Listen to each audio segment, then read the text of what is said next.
October 31st was the final day of the year for the Celtic people of the North. And that day was called the Day of Samhain. And this individual, wal-iyadhu billah, was supposed to be their god of the spirits of the dead, of evil again. And according to their belief, the evil spirits would rise to the surface and would terrorize people on that evening. And on that evening, if you did something wrong to a person, they'd come back to get you on that night. So some people would put on a disguise, so you couldn't recognize them on October 31st on that evening, and then they would be safe. Also, they would burn fires.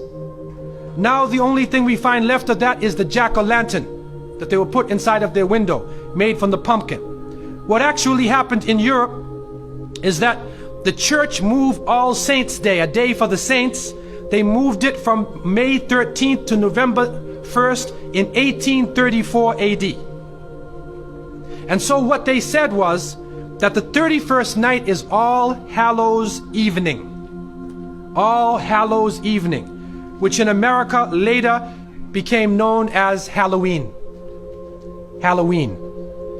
And they depict the forces of evil. What is happening now is that the children put on disguises.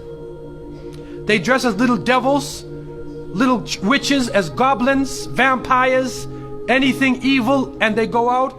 And now with the new American way, they do trick-or-treat. And they come to your house asking for food.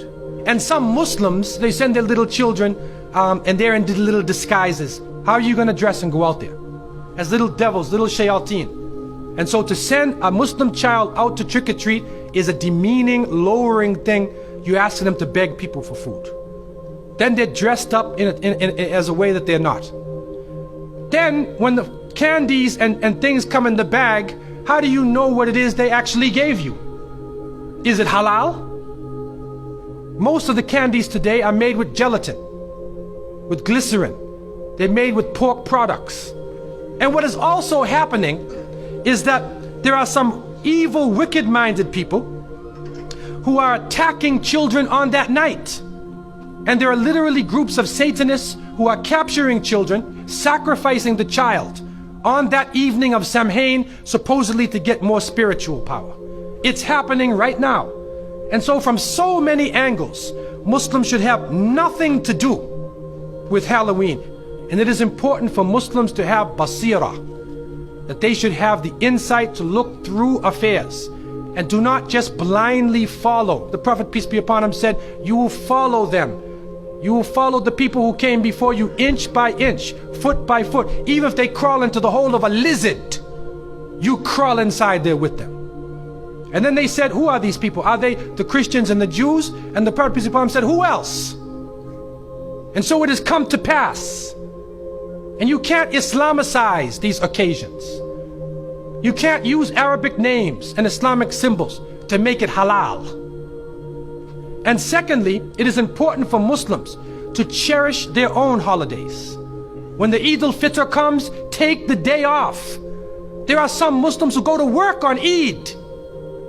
They go to Eid prayer and they go to work. So what happens to your children? They don't have a chance to relax and enjoy themselves. Organize an activity. Bring their families together. Eat together. Do things together. Remember Allah subhanahu wa ta'ala together. Make it a happy occasion for them. They will remember their Eids. Eid al-Fitr, Eid al-Adha. If they don't, then they get involved in Christmas, in Easter, in Halloween, where even in the Christian tradition now, it is confusing. And many of the Christians now, Seventh-day Adventists, Jehovah's Witnesses, and many people are taking a stand. And they're saying, we do not want to follow the pagan religion.